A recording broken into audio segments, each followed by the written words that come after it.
told me back in 2016 that we would not only be getting a Sonic the Hedgehog movie, but 3 Sonic the Hedgehog movies, with the most current one being an adaptation of Sonic Adventure 2, I would think you're crazy. But now, in the big 2024, this is no longer a fantasy. This is a reality. Sonic Movie 3 dropped on December 20th, and I got to see it opening night. And for lack of a better term, it is a dream come true. It is everything that I would have ever asked for a Sonic Adventure 2 adaptation. Not only is it a great movie, but it does Sonic Adventure 2 the justice it deserves. That's a similar title to another video I have. So let's not waste any more time. Let's get into the fantastic movie that is Sonic the Hedgehog 3. Now, going into this video, I want to say right now, massive spoilers for the whole movie. You all got a week to watch it, alright? It's been out in theaters for a week by the time of me uploading this video, so this is your spoiler warning. If you have not watched the movie yet, you have been warned. But I won't start off with spoilers, I'm not that evil. First, I want to talk about the music, and I'll try to keep it as spoiler-free as possible, but it is such an improvement compared to the last 2 movies, especially compared to Sonic 1 and especially compared to Sonic 2. One of my biggest worries going into this movie was that the music would not change. I was afraid that they would keep using the generic Hollywood orchestral music, and that's all thanks to Junkie XL, the person who is responsible for the OST of the movie. Now, if you're not familiar with Junkie XL, he's made soundtracks for not just Sonic, but for Mad Max, the Justice League Snyder Cut, so his repertoire mostly consists of generic music scores. But Sonic Movie 3 is such an improvement that by default, it completely destroys the last 2 movies. Obviously, we know we're gonna get Live and Learn. Even Jeff Fowler, the director of the movie, said that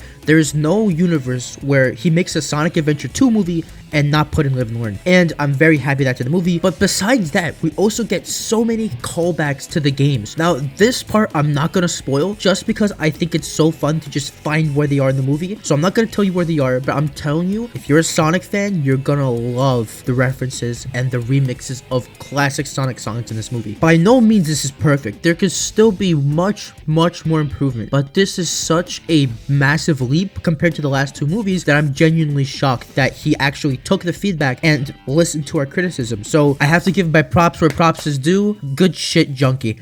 Now, I actually want to talk about the movie itself, and this is where spoilers actually come into play. And the best way to explain it is that it's Sonic Adventure 2, but different. It's not worse, it's not better, it's just different. And that's not a bad thing at all. I think it's actually really interesting how they did this rendition of the story. All the same plot beats happen. Shadow is freed from Prison Island after 50 years, and he wants to take revenge on the world for Maria's death. But the way things play out is different. Sonic isn't framed for what Shadow is doing. Instead, he's actually hired by the military to try and stop Shadow. Gerald Robotnik is actually alive instead of being dead. Rouge and Amy aren't here. Instead of getting shot, technically, Maria just gets exploded. And instead of the Space Colony arc there, it's just the Eclipse canon. And while there are some things missing, like the Space Colony arc, I think it still does the story extremely well, just because I feel like the way that this movie handles the plot points are so cool that I think they can be on par with how the original does it. And one of those ways I want to talk about is this. Oh my god, this movie. I remember somebody on Twitter, I think it was Gene Park, who said that this is the closest that Hollywood has gotten to making a Dragon Ball movie. Yes, 100% yes. Especially the last 30 minutes. And I know everyone's been saying it on Twitter and online, but it's true. The last 30 minutes of this movie are some of the most high-octane, high-action moments of any, not just Sonic movie, but any action movie I've seen in recent memory. Maybe besides the end of Endgame. The fight between Sonic and Shadow is so action-packed and so well made.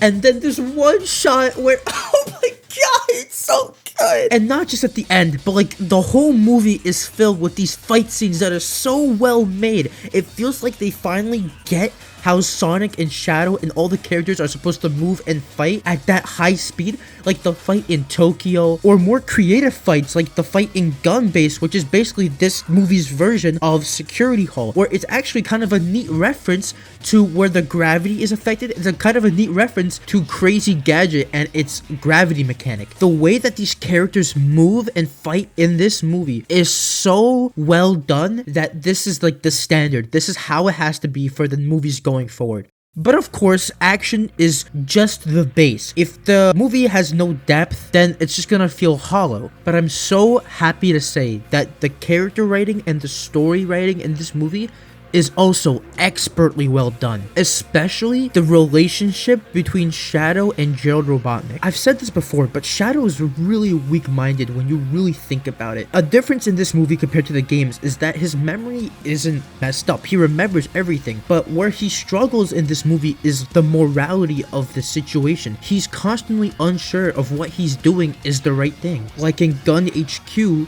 where he accidentally punches Tom thinking that he's the commander, and he sees Sonic's reaction and reminds him of Maria. And for a moment, he's like thinking about, wait, is this the right thing I'm doing? I'm no better than the enemy. And again, when the Space Colony Arc, I'm just gonna call it the Arc at this point, when the Arc is finally going into the sky, he asks Gerald, is this really what Maria wanted? He's doubting himself again, because in his heart, he knows what he's doing is not the right thing. But then we got this motherfucker, Gerald Robotnik. He is written so well in this movie. He is the perfect villain because he's such a good manipulator. He's able to manipulate Shadow and Dr. Eggman so well because he's so good at pinpointing their weaknesses and using it against them. For Shadow, he knows that he's weak-minded and he knows that he shares the same hatred for the world because of what they did to Maria. But the difference is Gerald has completely lost it. But Shadow still has a chance to change. But Gerald is so good at knowing that he can, and he's making sure that he doesn't. He just keeps reminding Shadow, remember what they did to Maria. And even when Shadow asks him, is this what Maria wanted? Gerald says it's not about what Maria wanted, it's about what they deserve. And then he makes Shadow remember her death, and that really gets Shadow pissed off. And throughout the whole movie, he's constantly keeping Shadow on a leash, basically saying, remember what they did to you. We have to enact revenge. Gerald's manipulation in this movie compared to the game is not a manipulation of the truth, but rather it's a manipulation of morality. Shadow doesn't know what the right choice to do in the situation is, and Gerald sees it, and he uses his pain and confusion to do his bidding. And with Eggman, he uses the fact that Eggman had nobody forever, and he uses the fact that, look, it's me, your grandpapa, I'm back, I'm your family, to basically get into the good graces of Eggman. And it works so well because, like Eggman said, he's had nobody. And even when Eggman is like, we can't destroy the earth, this is not the right thing, I want to rule it, Gerald is like, but what do you have down there? Nobody cares for you, nobody matters to you, so why bother? Just destroy it all. And when that doesn't work, and Eggman is like, but we're family, I have you now, Gerald drops the coldest line in the movie. Oh, Ivo, you are no Maria. Gerald in this movie, I feel like, is way more evil than his game counterpart, because that, at least in the game, he went completely insane and is dead. But here, not only has he gone completely insane and is hellbent on revenge, he is alive and he is using everybody around him, manipulating them to do what he thinks is the only right thing. I could do a whole video on why I absolutely love Gerald Robotnik and his dynamic with Shadow and Eggman in this whole movie, but I want to talk about everything else. Sonic, Tails, and Knuckles in this movie are also some of my favorite iterations of them throughout the whole series. Going to this movie, Sonic the Hedgehog was something that was a major point of contention for a lot of people. A lot of people didn't like how he was characterized in this movie. I tell you what, he is done really well in this movie, and especially, again, those last 30 minutes, Sonic is locked the fuck in. And his dynamic with Tails and Knuckles, and all three of them, it really feels like they're like brothers, basically. They bounce off each other super well, and honestly, I wish this is kind of how they were in the games. I feel like now we're getting closer to that. I feel like they're doing a better job at that, but this movie really shows how well they can work as a dynamic, and I kind of wish this is what Sonic Heroes was written like, but we can't have nice things, can we? But overall, this movie is a dream come true for me, man. As a Sonic fan, never in a million years did I think we would ever get a good Sonic movie, let alone a Sonic Adventure 2 movie. And the way that this movie does that story in such a unique way, and the universe that it's set in, is so well done that I really don't have a lot of criticisms. I think the characters are written well, the dynamics between them are really good. There's no bullshit subplot with humans. This story is straight to the point and it says what it needs to say, and the movie runtime is about 1 hour and 50 minutes. And I think that shorter runtime does wonders for the pacing of this movie. And the double character reveal at the end of the movie with Metal Sonic and Amy makes me change my theory completely. Now I'm not sure if we're gonna get a Sonic CD adaptation or a Sonic Heroes adaptation. That's up in the air now. But overall, I really loved this movie. I really am excited for what they do for the future, and I cannot wait to see what they do with these characters next. But that's really all I have to say for today. Thank you all for watching the video. If you enjoyed, make sure to like and subscribe, and turn on notifications, and comment down below what y'all think of the movie. Did y'all really like it? Did y'all not like it? Let me know. I'm very excited for what they do in the future. And yeah, I hope I'll see y'all in the next one. Bye bye!